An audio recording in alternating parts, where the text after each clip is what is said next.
경제 위기는 예고 없이 찾아옵니다. 많은 사람들이 고통을 호소하죠. 그런데 이상한 점이 있습니다. 꼭 특정 시기에만 터진다는 겁니다. 우리는 지금 2026년을 살고 있어요. 지난 시간 한번 돌이켜볼까요? 경제가 곤두박질 치던 순간들 말이죠. 항상 보수 정권이 집권 중이었습니다. 이게 과연 우연일까요? 단순히 운이 나빴던 걸까요? 많은 경제학자들은 그렇게 말합니다. 대외 여건이 안 좋았을 뿐이라고요. 세계 경제가 침체기였다고 합니다. 유가가 폭등해서 어쩔 수 없었대요. 하지만 저는 생각이 다릅니다. 이건 우연이 아니라 필연입니다. 대중의 욕망이 만든 결과거든요. 우리는 왜 보수를 선택했을까요? 그 시점을 정확히 봐야 합니다. 항상 거품의 꼭대기였습니다. 자산 가치가 미친 듯이 오를 때죠. 부동산이 끝없이 상승하던 시기입니다. 주식 계좌가 빨갛게 물들던 때고요. 사람들은 더 큰 부를 원했습니다. 바로 그 탐욕의 정점에서 말이죠. 우리는 변화를 갈망하게 됩니다. 지금보다 더 벌게 해줄 사람을 찾죠. 규제를 풀어줄 세력을 원합니다. 세금 내는 게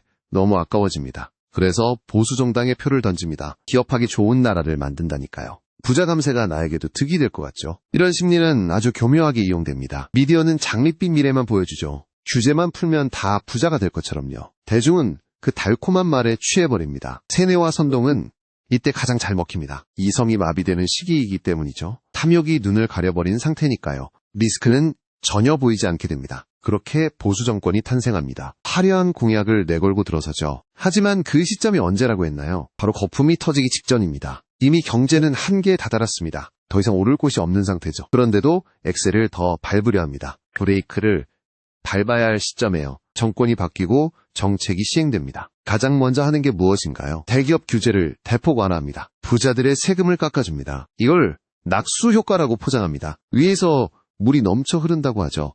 하지만 컵은 커지기만 할 뿐입니다. 서민에게 떨어지는 물은 없어요. 오히려 자산 격차만 더 벌어집니다. 가진 자들은 더 많은 부를 챙기죠. 이게 바로 약탈적 자본주의입니다. 합법적인 테두리 안에서 뺏어갑니다. 거품은 결국 터질 수밖에 없습니다. 영원히 오르는 자산은 없으니까요. 하필 그 타이밍에 정권이 있습니다. 준비 없이 맞이하는 폭락장입니다. 안전장치를 미리 풀어버렸잖아요. 충격은 고스란히 서민 몫이 됩니다. 환율이 요동치고 금리가 뜹니다. 빚내서 투자한 사람들은 비명을 지르죠. 그런데 정부의 대처는 어떤가요? 시장의 논리에 맡겨야 한다고 합니다. 각자 도생하라는 말과 같습니다. 국가가 보호막이 되어주지 않아요. 과거 외환위기 때를 기억하시나요? 그때도 비슷한 논리였습니다. 기업의 자유를 너무 보장해줬죠. 무분별한 차입 경영을 방치했습니다. 결국 국가부도 사태가 났습니다. 수많은 가장들이 거리로 내몰렸죠. 하지만 책임지는 사람은 없었습니다. 고통분담은 국민의 몫이었으니까요. 2008년 금융위기 때도 마찬가지죠. 보안율 정책을 기억하실 겁니다. 수출 기업만 살리겠다는 거였죠. 물가는 폭등하고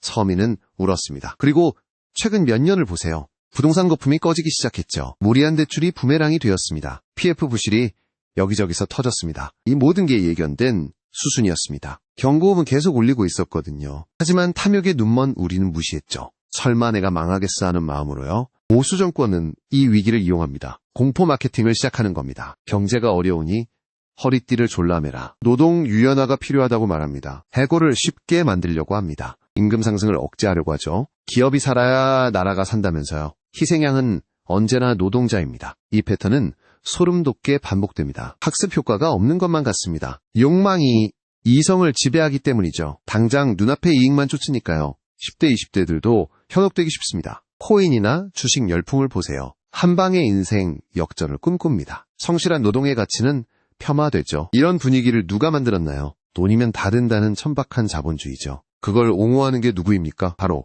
시장만능주의자들입니다. 그들은 복지를 낭비라고 부릅니다. 세금을 도둑질이라고 표현하죠. 가난은 개인의 게으름 탓이라 합니다. 구조적인 문제는 외면해버립니다. 이런 사상이 사회를 지배할 때 우리는 가장 위험한 선택을 합니다. 나를 지켜줄 보호막을 스스로 걷어차죠. 그리고 약탈자들에게 문을 열어줍니다. 올해의 경제지표를 한번 볼까요? 수출은 줄고 내수는 바닥입니다. 자영업자 폐업률이 최고치입니다. 그런데도 대책은 부자 감세뿐입니다. 재정 건전성을 핑계로 듭니다. 서민 지원 예산은 삭감해버리죠. 하지만 기업 보조금은 늘립니다. 앞뒤가 맞지 않는 정책입니다. 이게 바로 그들이 말하는 경제입니다. 숫자로만 존재하는 성장인 거죠. 실제 우리 삶은 피폐해져만 갑니다. 장바구니 물가는 공포 그 자체죠. 30대, 40대의 절망감은 더 큽니다. 내 집 마련의 꿈은 멀어졌습니다. 아이 낳기는 포기한 지 오래고요. 미래가 보이지 않는다고 말합니다. 그런데도 선거철만 되면 속습니다. 집값을 올려주겠다는 공약이에요. 세금을 깎아주겠다는 달콤한 말이에요. 그게 독이 든 사과인 줄 모르고요.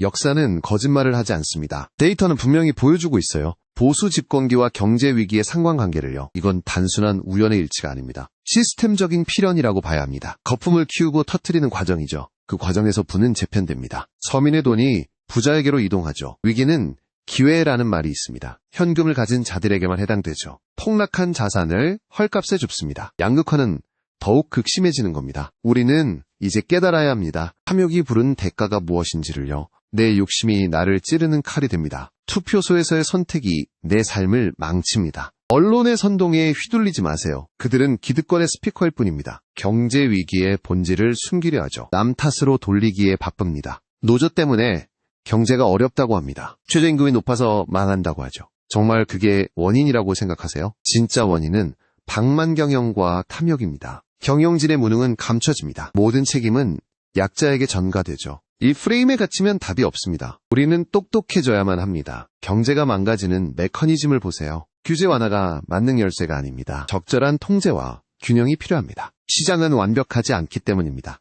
보이지 않는 손은 작동하지 않아요. 오히려 보이지 않는 주먹이 됩니다. 약자들을 무자비하게 때리죠. 그걸 막아주는 게 정부의 역할입니다. 하지만 보수 정권은 방관합니다. 심판이 경기장에 없는 것과 같죠. 반칙이 난무하는 경기가 됩니다. 결국 힘센 놈만 살아남게 되죠. 이게 우리가 원했던 세상인가요? 무한 경쟁과 각자 도생의 정글이요? 아니라면 생각을 바꿔야 합니다. 욕망의 굴레에서 벗어나야 해요. 나만 잘 살면 된다는 생각, 그게 우리 모두를 죽이고 있습니다. 공동체가 무너지면 나도 무너집니다. 경제는 연결되어 있기 때문이죠. 지금 겪고 있는 이 고통들, 어쩌면 우리가 자초한 일입니다. 거품의 꼭대기에서 환호했으니까요. 그 대가를 지금 치르고 있는 겁니다. 다음 선거가 다가올 겁니다. 그때도 똑같은 실수를 할 건가요? 달콤한 유혹에 또 넘어갈 건가요? 이제는 패턴을 끊어야 합니다. 50대, 60대 선배님들도 보세요. 평생 일궈온 자산이 위태롭습니다. 노후가 불안하지 않으신가요? 안정적인 시스템이 필요할 때입니다. 투기판을 조장하는 세력들,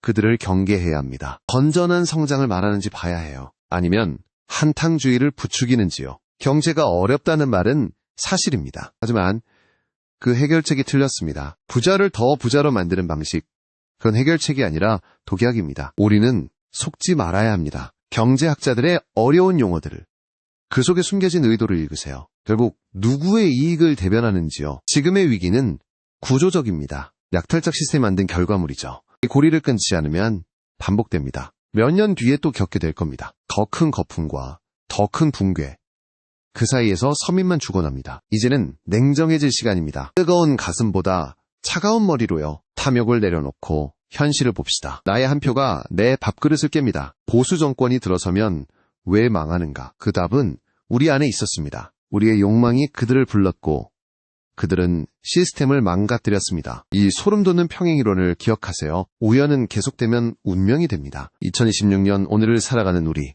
다시는 같은 실수를 반복하지 맙시다. 깨어있는 시민만이 경제를 지킵니다. 내 삶을 지키는 건 바로 나 자신입니다. 이제 진실을 마주할 시간입니다. 선동에서 벗어나 본질을 꿰뚫어 보세요. 그래야만 이 지독한 굴레를 벗어납니다. 우리의 미래는 우리의 선택에 달렸습니다.